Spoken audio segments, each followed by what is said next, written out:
MTV news Kannada ವಾಹಿನಿಗೆ ಸ್ವಾಗತ. ಚಿಕ್ಕನಾಯಕನಹಳ್ಳಿ ಪಟ್ಟಣದ ನೆಹರು ವೃತ್ತದಲ್ಲಿ ಬಾಬು ಜಗಜೀವನ್ ರಾಮ್ ರವರ 119ನೇ ಜನ್ಮ ಜಯಂತಿಯನ್ನು ಕರ್ನಾಟಕ ದಲಿತ ಸಂಘರ್ಷ ಸಮಿತಿ ಅಂಬೇಡ್ಕರ್ ವಾದ ವತಿಯಿಂದ ಭಾವಚಿತ್ರಕ್ಕೆ ಪುಷ್ಪನಮನ ಸಲ್ಲಿಸುವುದರ ಮೂಲಕ ಗೌರವಪೂರ್ವಕವಾಗಿ ಆಚರಣೆ ಮಾಡಲಾಗಿದೆ. ಕಾರ್ಯಕ್ರಮದಲ್ಲಿ ಮಾತನಾಡಿದ ದಸಂಸ ಸಂಚಾಲಕ ರಮೇಶ್ ಯರೇಕಟ್ಟೆ, ಕಾರ್ಮಿಕರ ಕೆಲಸದ ಅವಧಿಯನ್ನ ನಿಗದಿಗೊಳಿಸಿ ಕಾಯ್ದೆ ಜಾರಿಗೆ ತಂದ ಕ್ರಾಂತಿಕಾರಿ ನಾಯಕ ಹಾಗೂ ಹಸಿರು ಕ್ರಾಂತಿಯ ಹರಿಕಾರರು ಆಗಿದ್ದ ಬಾಬೂಜಿ ಮಹಾತ್ಮ ಗಾಂಧಿ ಅವರ ನೆಚ್ಚಿನವರಾಗಿದ್ರು ಎಂದಿದ್ದಾರೆ. ಅಸ್ಪೃಶ್ಯ ಸಮುದಾಯದಲ್ಲಿ ಹುಟ್ಟಿ ಉನ್ನತ ಸ್ಥಾನಕ್ಕೇರಿದ್ದ ಬಾಬೂಜಿ ಹಾಗೂ ಬಿಆರ್ ಅಂಬೇಡ್ಕರ್ ಅವರು ಶೋಷಿತ ವರ್ಗಗಳಿಗೆ ದಾರಿದೀಪವಾಗಿದ್ದಾರೆ ಎಂದಿದ್ದಾರೆ. ದಸಂಸ ಖಜಾಂಚಿ ಇಫ್ರಾನ್ ನವಿಲೆ ಮಾತನಾಡಿ, ಬಾಬೂಜಿ ಗರೀಬಿ ಹಟಾವು ಎಂಬ ಘೋಷಣೆ ಮೂಲಕ ಬಡವರಿಗಾಗಿ ಹೋರಾಡಿದವರು. ಅಂಬೇಡ್ಕರ್ ಆಶಯಗಳು ಆದ ಹಸಿವು ಮುಕ್ತ, ಶೋಷಣೆ ಮುಕ್ತ, ತಾರತಮ್ಯ ಮುಕ್ತ ಭಾರತ ನಿರ್ಮಾಣಕ್ಕೆ ಅವರು ಶ್ರಮಿಸಿದ್ದು ಎಂದಿದ್ದಾರೆ. ಸಂವಿಧಾನ ಕೊಟ್ಟ ಹಕ್ಕುಗಳನ್ನು ಕಾಪಾಡಿಕೊಳ್ಳುವುದು ನಮ್ಮ ಕರ್ತವ್ಯ ಎಂದಿದ್ದಾರೆ. ಪಂಚ ಗ್ಯಾರಂಟಿ ಯೋಜನೆ ಅನುಷ್ಠಾನ ಸಮಿತಿ ಅಧ್ಯಕ್ಷ ಸಿಡಿ ಚಂದ್ರಶೇಖರ್ ಮಾತನಾಡಿ, ಬಾಬೂಜಿ ಸಮಾನತೆಯ ಪ್ರತಿಪಾದಕರಾಗಿದ್ದು ಅವರ ಜನ್ಮದಿನವನ್ನ ಸಮತಾ ದಿವಸ್ಗಾಗಿ ಆಚರಿಸಲಾಗ್ತಾ ಇದೆ ಎಂದಿದ್ದಾರೆ. ದೇಶದ ಉಪ ಪ್ರಧಾನಿಯಾಗಿ ಸೇವೆ ಸಲ್ಲಿಸಿದ ಅವರು ಆಹಾರ ಭದ್ರತೆಗೆ, ಹಸಿರು ಕ್ರಾಂತಿಗೆ ಚಾಲನೆ ಕೊಟ್ಟ ಮಹಾನಾಯಕರು ಎಂದಿದ್ದಾರೆ. ಜೊತೆಗೆ ಜವಾಹರ್ಲಾಲ್ ನೆಹರು ಮತ್ತು ಇಂದಿರಾ ಗಾಂಧಿ ಅವರ ಸಚಿವ ಸಂಪುಟದಲ್ಲಿ ಪ್ರಮುಖ ಪಾತ್ರ ವಹಿಸಿದ್ರು ಎಂದಿದ್ದಾರೆ. 119ನೆಯ ಜಯಂತಿಯ ಶುಭಾಶಯಗಳನ್ನು ಕೋರ್ತೇನೆ. ಇವತ್ತು ತಾಲೂಕು ದಲಿತ ಸಂಘರ್ಷ ಸಮಿತಿ ಮತ್ತು ದಲಿತರ ಪರ ಎಲ್ಲ ಸಂಘಟನೆಗಳು ಹಾಗೂ ಹಿಂದುಳಿದ ಪರ ಸಂಘಟನೆ, ಅಲ್ಪಸಂಖ್ಯಾತರ ವರ್ಗಗಳ ಸಂಘಟನೆ ವತಿಯಿಂದ ಹಸಿರು ಕ್ರಾಂತಿ ಹರಿಕಾರ ಡಾಕ್ಟರ್ ಬಾಬು ಜಗಜೀವನ್ ರಾಮ್ ರವರ 119ನೇ ಜಯಂತಿಯನ್ನು ಆಚರಣೆ ಮಾಡ್ತಾ ಇದ್ದೀವಿ. ಇದು ಸಮಯೋಚಿತ ಮತ್ತು ಸಂದರ್ಭೋಚಿತವಾಗಿದೆ.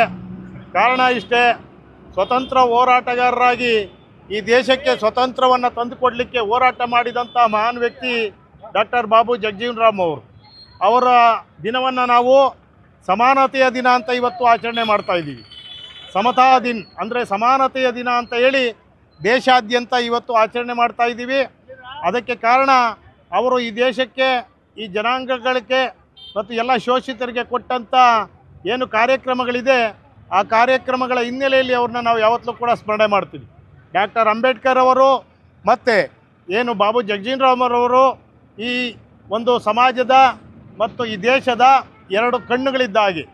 ಯಾಕೆಂದರೆ ಒಬ್ಬರು ಲಿಖಿತವಾಗಿ ನಮಗೆ ಸಂವಿಧಾನವನ್ನು ಕೊಡ್ತಾರೆ, ನಾವು ಈ ಸಮಾಜದಲ್ಲಿ ಬದುಕಲಿಕ್ಕೆ ಕಾನೂನುಗಳನ್ನು ತಿಳ್ಕೊಳ್ಳಿಕ್ಕೆ, ಸಂವಿಧಾನಬದ್ಧ ಹಕ್ಕುಗಳನ್ನು ತಿಳ್ಕೊಳ್ಳಿಕ್ಕೆ ಅವಕಾಶ ಮಾಡಿಕೊಟ್ಟು ನಮ್ಮ ಹಕ್ಕುಗಳನ್ನು ಪಡೆದುಕೊಳ್ಳಿಕ್ಕೆ ಅವಕಾಶ ಮಾಡಿಕೊಟ್ಟಂಥವರು ಡಾಕ್ಟರ್ ಅಂಬೇಡ್ಕರ್ ಅವರು. ಆ ಹಕ್ಕುಗಳು ಜಾರಿಗೆ ಬರುವಂತೆ ನೋಡ್ಕೊಂಡವರು ಅಧಿಕಾರದಲ್ಲಿದ್ದು ರಾಜಕೀಯ ಅಧಿಕಾರವನ್ನು, ಸಾಮಾಜಿಕ ನ್ಯಾಯದ ಕೀಲಿಕೈ ಎಲ್ಲಿರುತ್ತೆ ಅಂದರೆ ರಾಜಕೀಯ ಅಧಿಕಾರದಲ್ಲಿರುತ್ತೆ ಅಂತ ಡಾಕ್ಟರ್ ಅಂಬೇಡ್ಕರ್ ಅವರು ಆ ದಿನ ಹೇಳಿದರು. ಆ ಹಿನ್ನೆಲೆಯಲ್ಲಿ ಏನು ಕಾಂಗ್ರೆಸ್ನ ರಾಜ್ಯಸಭಾ ಸದಸ್ಯರಾಗಿ, ಲೋಕಸಭಾ ಸದಸ್ಯರಾಗಿ, ಶಾಸಕರಾಗಿ ನಮ್ಮ ಪಕ್ಷದಿಂದ ಸುಮಾರು 38 ವರ್ಷಗಳ ಕಾಲ ಏನು ರಾಜಕೀಯ ಅಧಿಕಾರದ ಜೊತೆಗೆ ಸಾಮಾಜಿಕ ನ್ಯಾಯವನ್ನು ಕೊಡಲಿಕ್ಕೆ ಹೊರಟಂಥವರು ಬಾಬು ಜಗಜೀವನ್. ದಲಿತ ಸಂಘ ಸಮಿತಿಯ ಖಜಾಂಚಿ ಆಯುಕ್ತರವರು ಎಲ್ರಿಗೂ ಜೈ ಭೀಮ್. ಬಾಬು ಜಗಜೀವನ್ ರಾಮ್ ರವರ ಜಯಂತಿಗೆ ಆಗಿರ್ತಕ್ಕಂತಹ ಎಲ್ಲ ಘಟಕದ ಅಧ್ಯಕ್ಷರುಗಳು ಹಾಗೂ ದಲಿತ ಪರ ಸಂಘಟನೆಯ ಮುಖ್ಯಸ್ಥರು ಹಾಗೂ ವಿಶೇಷವಾಗಿ ಅಲ್ಪಸಂಖ್ಯಾತ ಸಮುದಾಯದ ಬಂಧುಗಳು ಸಹ ಆಗಮಿಸಿದ್ದಾರೆ.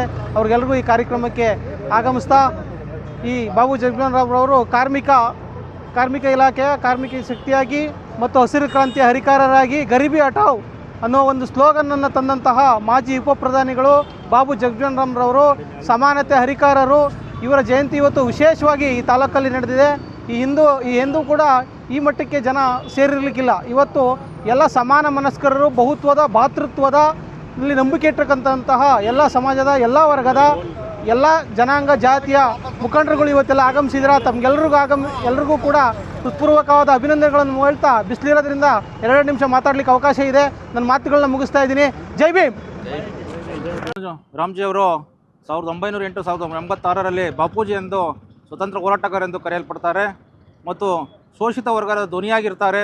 ದಲಿತರ ಪರವಾಗಿ ಅವರು ಹೋರಾಟ ಮಾಡಿರ್ತಾರೆ. ಹಲವಾರು ಬಾರಿ 40 ವರ್ಷ ಸಂಸದರಾಗಿರ್ತಾರೆ. ಹಲವಾರು ಬಾರಿ ಸಚಿವರಾಗಿ ಕೆಲಸ ಮಾಡಿರ್ತಾರೆ. ನೊಂದರ ಧ್ವನಿಯಾಗಿರ್ತಾರೆ. ಇವತ್ತವರೆಗೂ ಅವ್ರ ಮಾರ್ಗದರ್ಶನ ನಾವೆಲ್ಲ ನಡೆಯೋಣ ಅಂತ ಹೇಳ್ತಾ, ಎಲ್ಲ ವರ್ಗದ ಪರವಾಗಿ ಇರೋಣ ಅಂತ ಹೇಳ್ತಾ ನಾನು ಮಾತಾಡಲು ಅವಕಾಶ ಕೊಟ್ಟಂತೆ ಎಲ್ಲರಿಗೂ ಹೊಂದಿಸ್ತೀನಿ.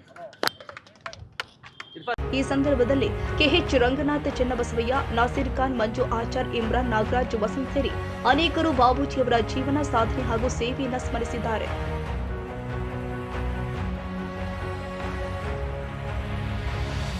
ತಾಜಾ ಸುದ್ದಿಗಾಗಿ MTV News 24/7 ಗೆ ಸಬ್ಸ್ಕ್ರೈಬ್ ಮಾಡಿ ಮತ್ತು ಬೆಲ್ ಐಕಾನ್ ಅನ್ನು ಒತ್ತಿ. ತಪ್ಪದೇ ಲಿಂಕ್ ಶೇರ್ ಮಾಡಿ.